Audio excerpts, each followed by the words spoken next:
today's webinar, we're going to be looking at all of the new features that we have added into Flexi for version 19. At the moment, it's available to subscribers. So if you're a subscriber and you're still using version 12, you should have received a notification allowing you to update. But if you need to, you can just visit your SAI Cloud account, re-download the installer, and you should have version 19. Okay, so the basic outline of the webinar today will be as follows.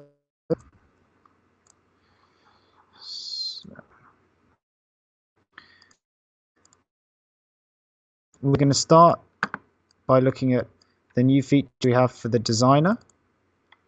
Then we'll move on to some of the new features for vinyl cutting. And then finally, we'll end with new features for production, for color management, and we'll also have time for Q&A at the end. So if you have any questions, please put them in my chat, and the colleague Andy will be checking it, and he will take some questions down and we'll answer them at the end if we have time. Okay, so the first thing we're going to look at is the crop marks in the editor. So previously in Flexi, if you're the labels and marks tab in Production Manager.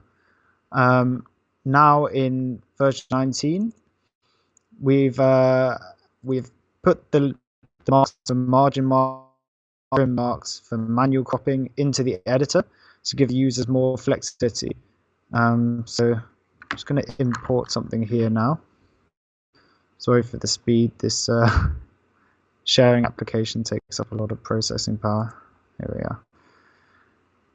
Okay, so you have your poster. You want to add some crop marks to it so you can chop them manually. You come here to Effects, select the Trim Mark option, and it will bring this interface up within the Design Central. So we have two options here. You have the trim marks and you have the margin marks.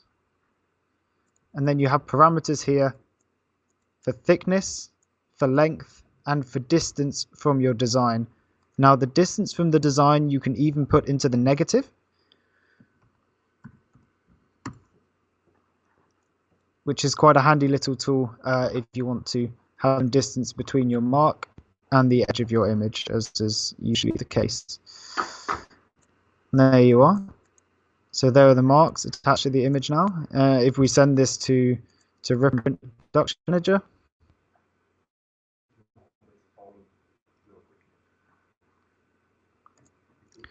we have the marks here. So if we take this into Production Manager and we want to add some different marks, maybe for a finishing cutter, then that's possible. They become part of the image. So if you want to export this as a PDF, or if you want to send it through to another RIP software, that's perfectly fine. Again, so this is your option for thickness. This is your option for length. This is your option for distance from the image here.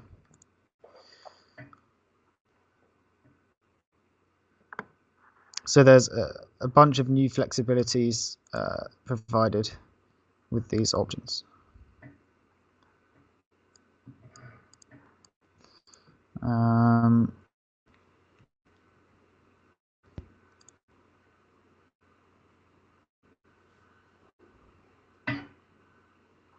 Seems to be some issues with the screen presentation, possibly the internet speed or the processing power of my PC.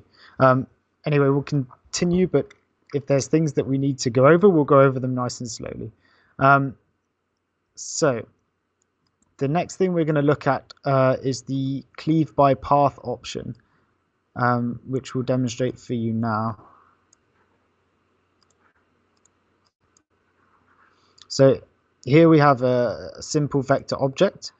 Now what we're going to do, if we want to chop this object up using the Cleave By Path, is we're going to either draw a line or use something like a Bezier curve here to make a path like so. Then we're going to select both of our objects here, our path and our vector. We're going to select this option here, this meet cleaver, and it's the Cleave By Path. When you select that, the path disappears, but all of the parts where the path crossed the vector, yeah, you can use them to make some nice cool effects. So it's any path. If you want to draw something instead of using the Bezier curve, that's also an option. And you just select both, Cleave By Path, and there you are. These are now separate individual vectors, like so. The next feature that we're going to briefly show is the vector eraser. So previously the only eraser we had was for bitmap objects in our bitmap edit toolbar. We now have an eraser that works with vector objects as well. So it's on your standard default toolbar, and it's this vector eraser, and you can use it to, erase vectors. Again, you can set like a thickness parameter here. If you want it finer, if you want it a bit thicker, that's how you can do that in your Design Central. There we go. In addition, we added a couple extra options for your contour cut marks if you are using the contour cut function in Flexi rather than using the rip and print function. So we're just going to make a quick example here. So if we add a contour cut to our file, so we have, in addition to your standard contour cut marks, which will place them the defined distance from the we have also page contour cut marks that will put them the outside of your workspace, and we also have a new one which is called rectangle to contour cut marks. So for example, if you wanted a specific distance for your marks from your object, you draw yourself a rectangle like so, and then you go to effects and rectangle to contour cut mark, select your mark type from here, select OK, and there you are. It's just another option to give you a bit more flexibility if you're using the contour cut function rather than using rip and print function. Okay, so the next features we're going to look at are for vinyl cutting, so using our cut plot window here. So the first one that we're going to look at is quite new, and this is the auto tile / smart nest option, which we've added in. So what this does essentially is it allows you to nest your objects in cut plot without having to nest them in the editor beforehand. So by default in Flexi, if we have objects that are spaced like this in our workspace and we take them into our cut plot interface for vinyl cutting, it will leave them in their relative position because it treats your workspace like your sheet of vinyl, which is okay if that's how you want to work, but if not, you can just check this nest option. So it's in the general tab of your cut plot window, and it's actually going to nest your vectors so they're within within the cuttable area of your cutter. So this is just the standard nest. Smart nest is going to recalculate, be a little bit better, kind of chops up your objects to save you as much space as it can.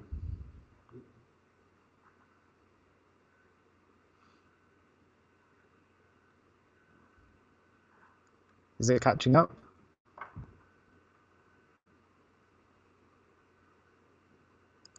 No? Okay, hang on. So let's see if I can show that one again.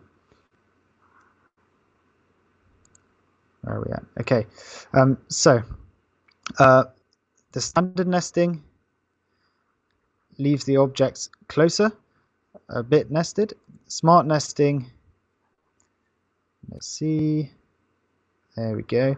It's going to save some space here, and then the auto tile and smart, it's going to keep them the correct shape. It's not going to chop them up at all to save vinyl, but it will make sure that they're spaced together.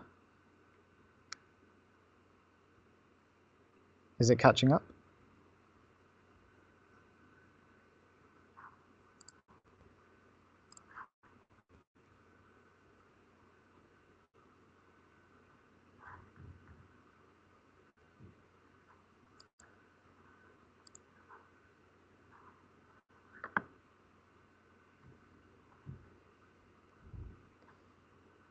Yeah.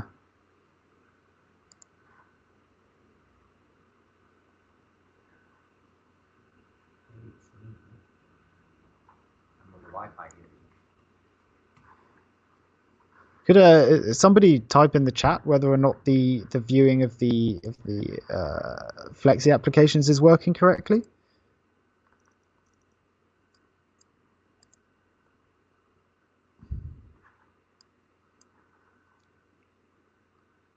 Okay, well we'll continue anyway. So also an option that you will have noticed in the auto tile and smart nest is the ability to decide whether you keep the grouping for your text or not. So if we have some groups of text objects like so that we want to output, and we go to the cut plot interface again,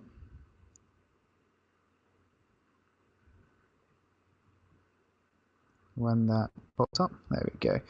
All right, so we can see this is how it looks if we select the auto tile and smart nest, but for now we're just going to uncheck the nesting. This is how they will go by default. If we select nest and then select the standard nesting, this is how our text objects are going to nest. So if you would rather save material than keep your lettering in the same relative position, it's a good option for you. But it's also possible here to select the keep groups and text, which if you select that, it's going to nest your text, but it's also going to keep them in the same group. So testing 1 2 3, testing 1 2 3, and testing 1 2 3. So again, if I uncheck the keep groups and text and scroll back down, it's just nesting my my text to save as much media as possible. So there's some kind of added flexibility in the cut plot window there. And that works for any grouping. So if you group some objects that need to be in place and you don't group others that can be spread within the vinyl, it's a good way to save you some media there as well. Okay, the next thing we're going to look at is the interleave option for copies within the tiling tab. So we're going to use just a letter A as our basic example because it works quite well in this case. So we're going to go again to the cut plot window. We have our letter A here. Let's make sure he's the right way up. Oops.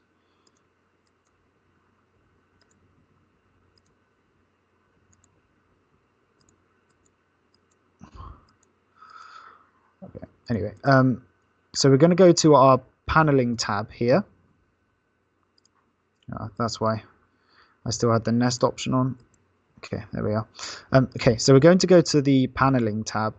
We're going to panel our letter A once horizontally, and then we're going to make ourselves some copies. So by default, this is how our copies are going to be spread when they are tiled down the center, which is kind of not helpful if you need to keep the tiles in the same relative position as they are in the center here. But what the Interleave option does, if I select that, it's going to keep your letters in the same relative position. So if you tile this vertically without the interleave for multiple copies, it's going to have the tops of your A at the top, the bottoms of your A at the bottom, and kind of in the center they'll match. But we need it to be matched the whole time because we're going to transfer these directly onto a sign or a window. Here we are. The interleave for multiple copies kind of makes that one a bit more functional there.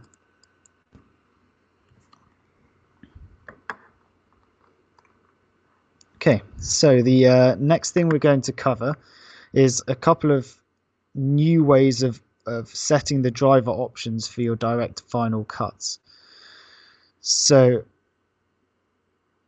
at the moment, the options that you have are defined by your drawing color. So if we have these two black circles here, we take them into the cut plot tab. We're going to leave this on one copy for the demonstration. In our options tab, we only have this one drawing color, which is the black. So this is how we would define our speed and our pressure settings. If we wanted to cut these two objects with a different speed or pressure, currently you would have to use a different color to define that, like so. And then you have in your options tab purple and black as your drawing colors, and you can set different parameters for both of these objects, like so. There's our flex cut here. Now we added in another option in version 19, which will allow you to define your cut options based on layer rather than by color. So if you're using different layers within Flexi, you'll be able to define your object, your cut definition by layer rather than by color. So if I select here new layer, and while I'm working within this new layer, I draw another of the same object, just a black circle, select both of them and go to cut plot.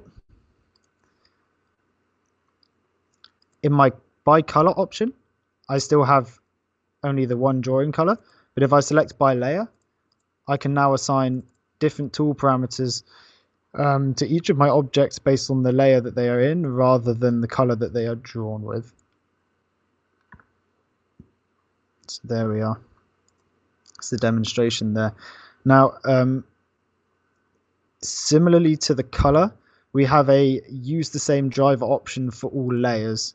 So if you're drawing with colors or layers, this box here will still use the same driver options for every layer, if that's how you want to work. Okay. There's also this option we added in here to group layers or colors by driver options. So as an example, if we have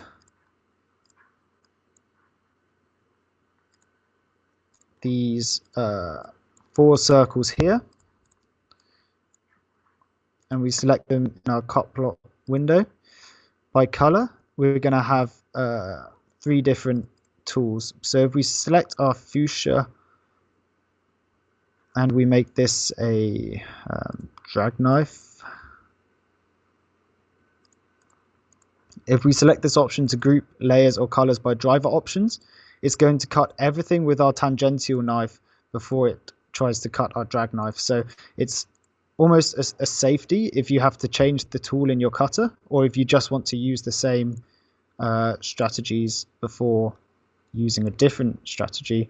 If you have this option checked, it's always going to do both my tangentials before my drag knife, regardless of the order.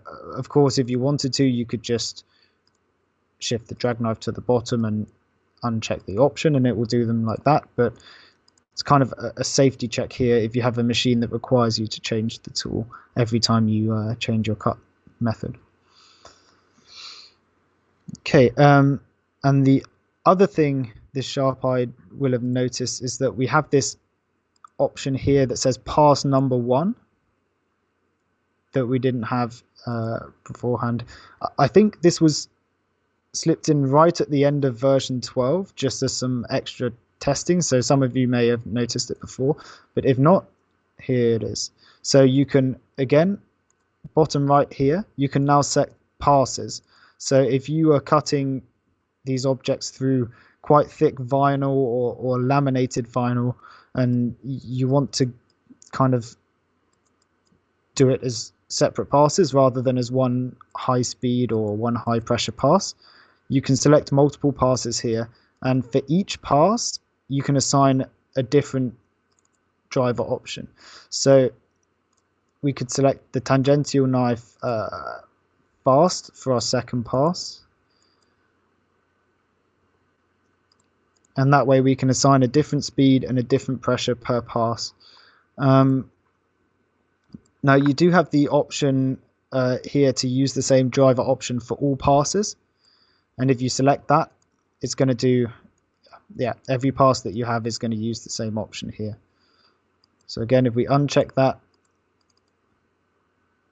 we can assign a different tool to our second pass.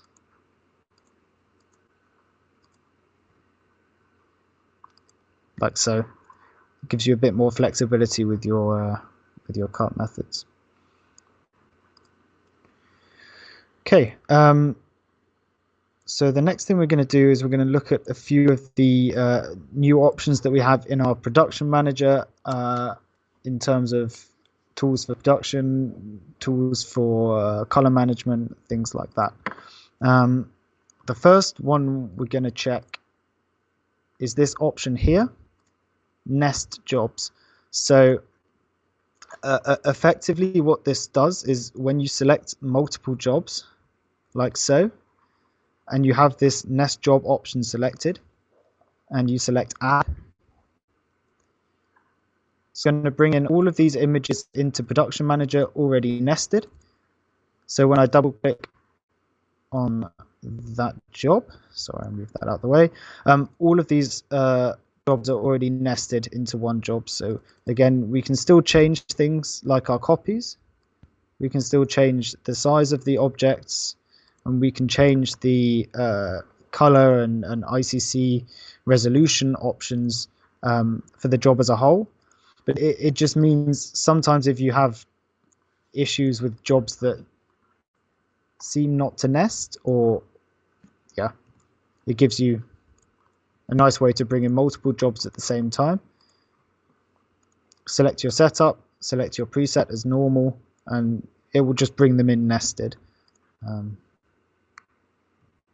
like so.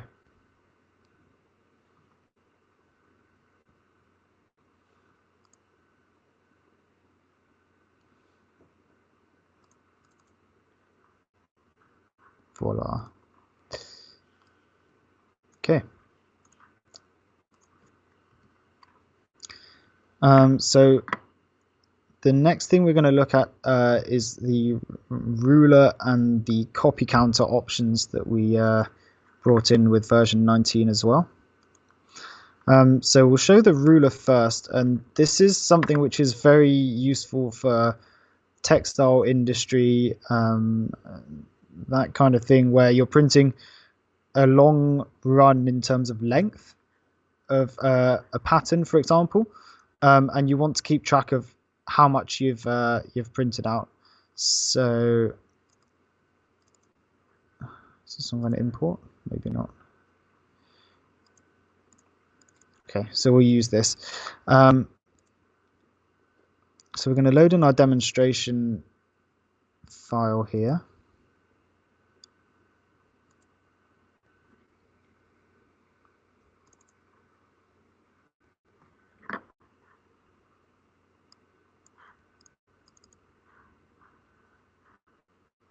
I hope we are.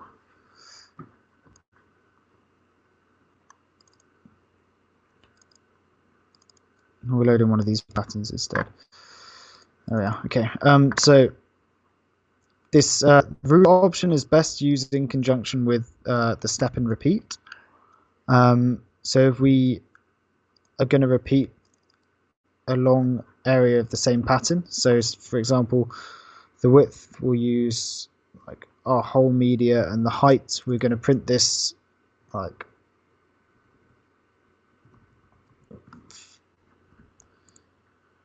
so this can get up to our maximum media size, which we'll just use.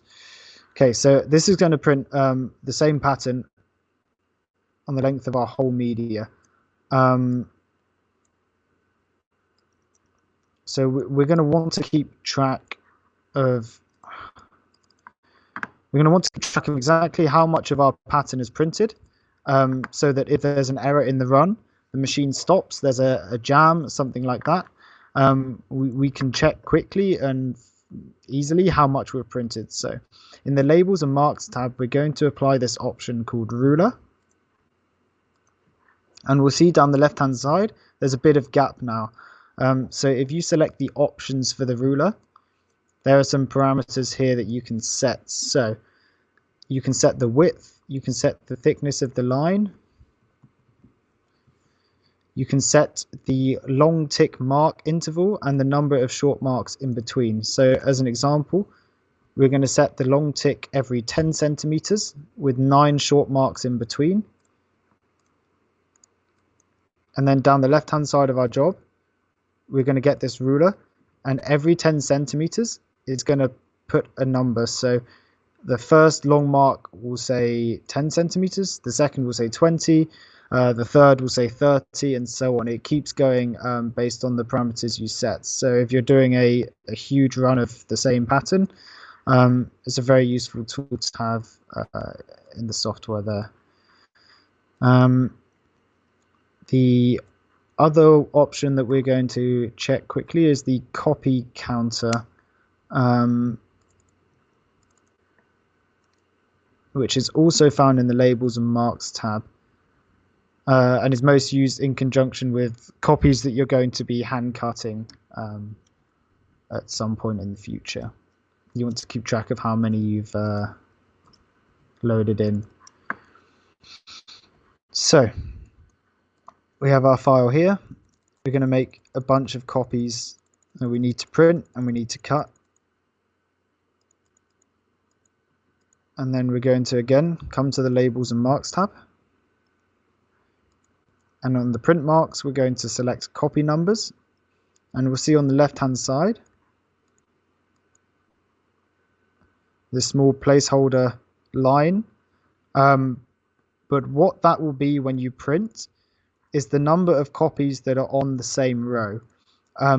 So here, 1, 2, 3, 4, 5, 6. This number will say 6. The next will say 12. The next will say 18. The next will say 24. The next will say 30. The next will say 36, and so on. So if you're printing copies for cutting manually and you just want to keep track of how many you've printed, it can be a useful little tool for that one as well.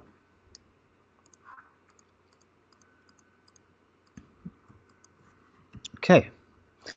Now the next thing we're going to have a look at is the profile analyzer and the color profiling wizard. So these were available already to subscribers, but these will also be available in Flexi 19 perpetual licenses as well of the sign and print level. So the profile wizard, we won't go through the whole thing as it will take a lot of time. Essentially, it helps you make your ICC. So based on your linearization, the color profile wizard will set your ink limits for you.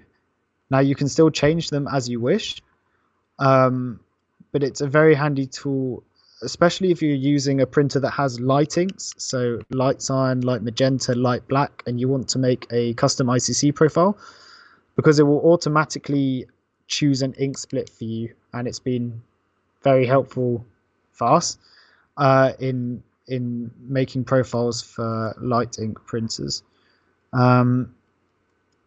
again, that's something to have a look at if you're into custom ICC profiles and color management. The color profile analyzer is also available to perpetual licenses now. And we can just give you a little preview of what that is.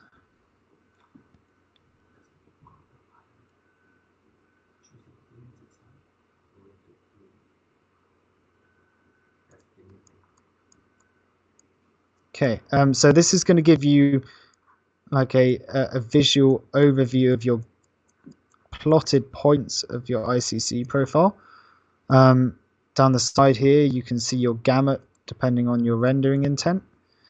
You can check the curves and spider diagrams of your gamut. You can check your measurements in 3D and 2D in case you made a mistake somewhere along the line. And you can also generate a PDF report, which we're going to just put on the desktop, which we won't take a look through, but for the color management enthusiasts, it gives you a lot of useful information about the quality of your ICC, etc. And it's kind of just a brief scroll through that, but if you're interested in color management in a big way, I'd suggest having a look at the profile analyzer. It's a very helpful tool. Now, the final thing in terms of color management and production we're going to have a look at is the optimizing ICCs for Pantones. Yeah, so I made a bit of a demonstration profile earlier on this week. So I have this test vinyl ICC here, one which hasn't been through the optimizing process and one which has, just so we can take a look. So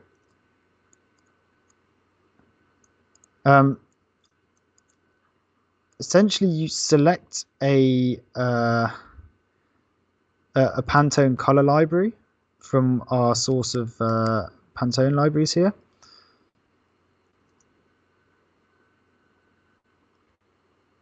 Struggling a bit. There we are. You choose a range of Pantone colors that you want to optimize, like so. You can just hold shift and select a lot of them. You select add, and it's going to put them into the list to be optimized. And you go to the next tab. It's going to list your Pantone colors down here. And then you'll have the option to connect a measurement device and to print your target and to measure the outputs. So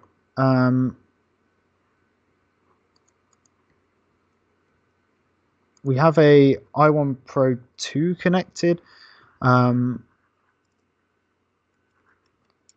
We won't actually measure it, but I did take down some information on the improvements over 5 iterations. So essentially the first time I scanned my ICC, we're going to have to note this down somewhere. So the first time I scanned those swatches, the average delta E, which is the measured difference between the color it expects and the color it reads,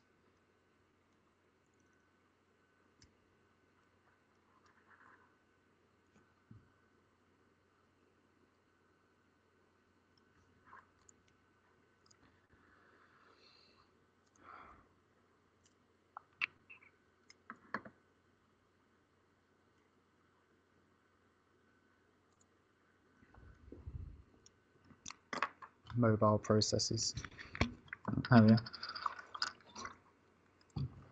Okay, so the average delta E with 0 iterations was 2.936, and the maximum delta E was 7.279. After 5 iterations, which are scanning, recalculating, remeasuring. The average delta E was 2.297 and the maximum was 6.655. So it's not magic. So if a color is outside of the gamut of the printer, as for example, we can assume the one which stayed at 6.655 is, it's not going to get that to below 1, which is what you're aiming for, really. But it will give you a significant reduction in your average delta E and the delta E for any numbers within the gamut. So I don't know, I can't show it because I don't have the tools to show it here, but yeah, some colors you'll want to map yourself manually using the standard color mapping, but if you want to do a range of Pantone colors, it's a good tool for that. Yeah, and then the improvements become a property of the ICC profile. So if you do it for one printer and you use the same ICC profile on another printer of exactly the same make, model, etc., it will carry the optimization with it. But if anyone is interested, we have a more detailed document on that we can give out later. Now, next thing we're going to have a look is the Find My Font SAI edition. One moment. So any for 19 have access to this application, Find My Font. Some of you may have heard of it before, some may not, but we'll give you a demonstration on how this one works here. So I'm going to select a font. So we're going to use Myriad Pro.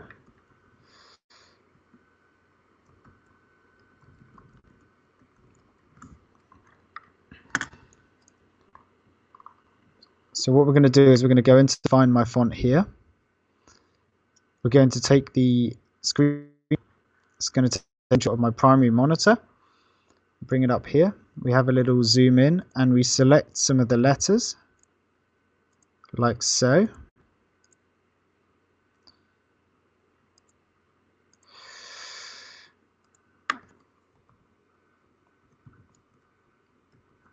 We're going to type in the text that we have selected here. Then we're going to, on the right hand side, it's going to copy the matching text to the displaying text. We're going to select whether we want to search online or only locally. So a local search will be on your computer. An online search will be all fonts. Select whether we want commercial, premium fonts. We're going to select all fonts just as a demonstration. And we're going to select the Match Fonts button. So now searching archive of fonts, and here are the results. So the fonts which are in green are fonts you have currently installed on your PC, and the fonts which are in red are fonts that are online somewhere. So here we see the closest matching font it finds is Myriad Pro, which is the font that we used, so that's a good thing. But it's also recommended to us some fonts which are very similar, but the same. So you might, for example, if you don't have the Myriad font installed, you might say, okay, this font is close enough for me. I'm happy to use it. Or if you wanted to use that exact font, if you right click on the font that you would like and select view/find this font online, or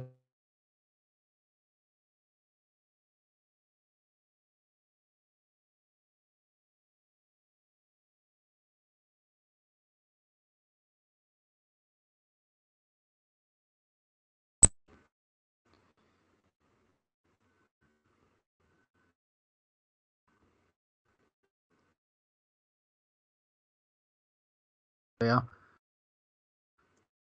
information about the font, and it gives you some to buy the font. So you can examples of the font if you want to check what is it actually going to look like. Do I want it? Give you a character set for the font, and then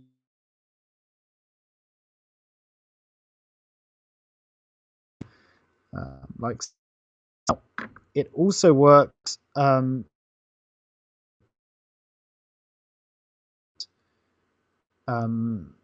just, for example, from your computer. So if we click this option here, we're going to select some of these letters and see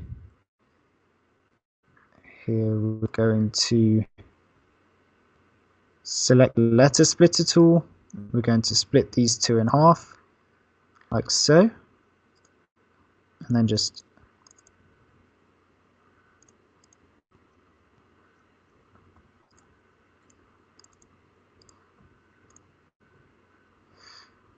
zoom in again, and then we're going to, how do I get rid of that? Okay, select the add letter tool here, and then we're going to add some of these letters. Hang on, let's get rid of that. So we're going to again split this one in half so it knows they're two letters. Select the T, select the F.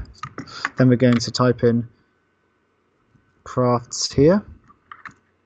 It's going to recognize it as the text to display. I'm going to select match fonts and see what it comes up with. So this is the font that it considers the closest. You can see it's going to depend on the image quality a bit as well. If it's a bitmap and there's jagged edges, it's going to use the general shape rather than a specific. But this is most likely the font they used. And this one is one we have installed on the system, which is very similar. So we might just decide to use this font. If so, we can just search for it here.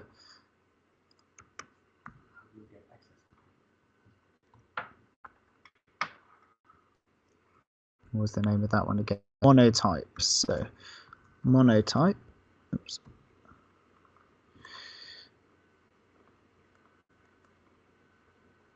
Monotype. There we are. So this is the font that we want to use, and we can now use it for our vinyl signs. Or if we want this specific version of Monotype, which is the closest matching, again, we can just view or find it online or copy the font name.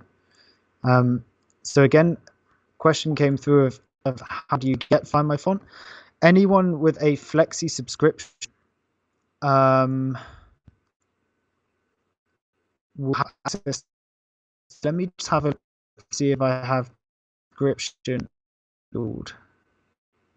I'll show you where the link to download it is, so that if anyone has a subscription and hasn't downloaded it, they can. The license needs to be updated. Link in your cloud window. So this is I think this is a NFR license rather than a subscription, so I don't have access to it, but it should appear in either your tools or resources tab if you have a V19 and a subscription. So it will be one of these options down here.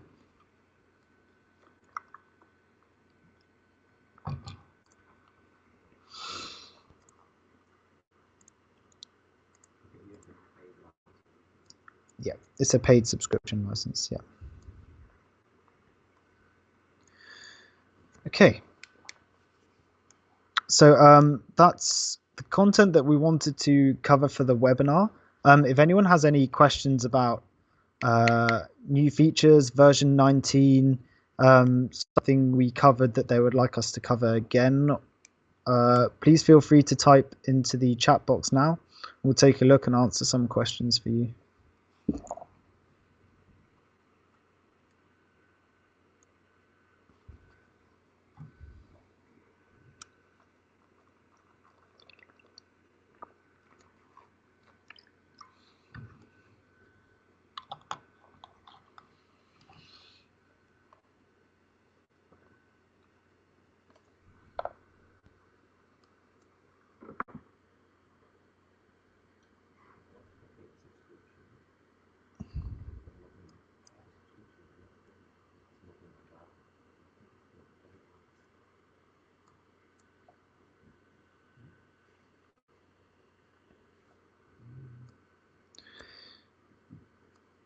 Is the RIP compatible?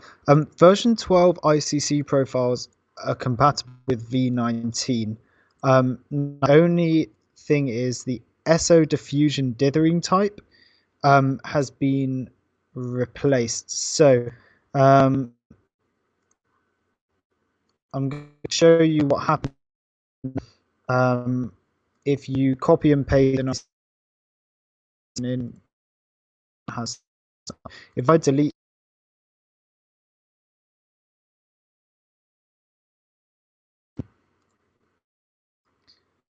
and I load in some new ones, version 2.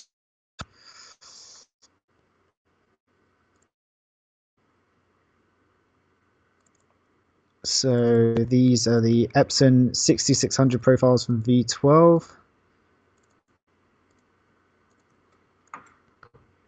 It's going to pop up with this box here saying version no longer supports ICCs created with SO diffusion. Recommend choosing one with a different method or converting it to stochastic. So if we select update all or OK, it's going to update ICCs, and it's going to choose by default the program folder that you have selected the ICCs for, which is our current installation. It's going to tell you that 7 are updated, and then you close it, you select OK. The profile is now here. It's almost the same. It just uses enhanced stochastic dithering type instead of the SO diffusion dithering type.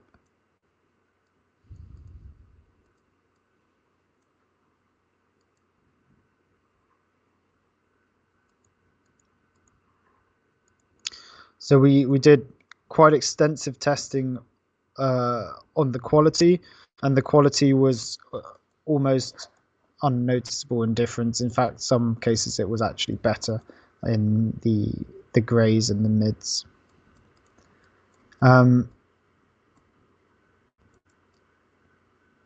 The HP print and cut edition. Oh, okay.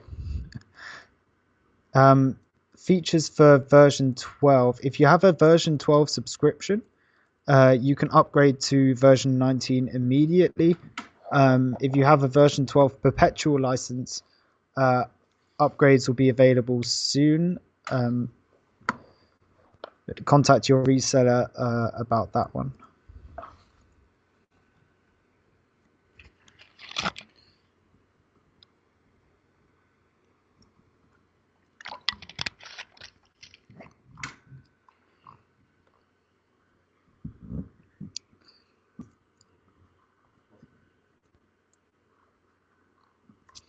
Does anyone have any further questions or interest in any of the other features?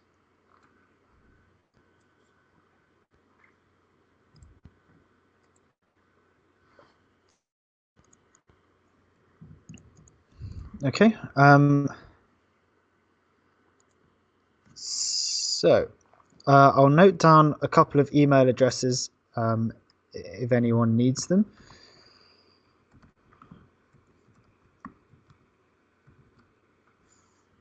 Let's get this out of the way. support@thinksai.eu for Europe and info@thinksai.eu. So our support address is here. If you have a reseller, it's always worth CCing them or mailing them first in case it's something they'll be able to fix. And our info address here is for any general questions, commercial inquiries, anything like that. Or if you're not sure, send it through to info and they'll forward it to the correct address for dealing with this. Joseph, if you are interested and you don't have a reseller, please feel free to message info@thinksai.eu and they'll be able to pass on your question or email to the appropriate department. Okay, if there's no further questions, then we'll call that a day. But thank you for attending, and webinar will be repeated on the same topic 2 weeks from today. If you want to recap on any features or want to ask any more questions or anything of the sort. Thank you very much, and have a good afternoon, everyone.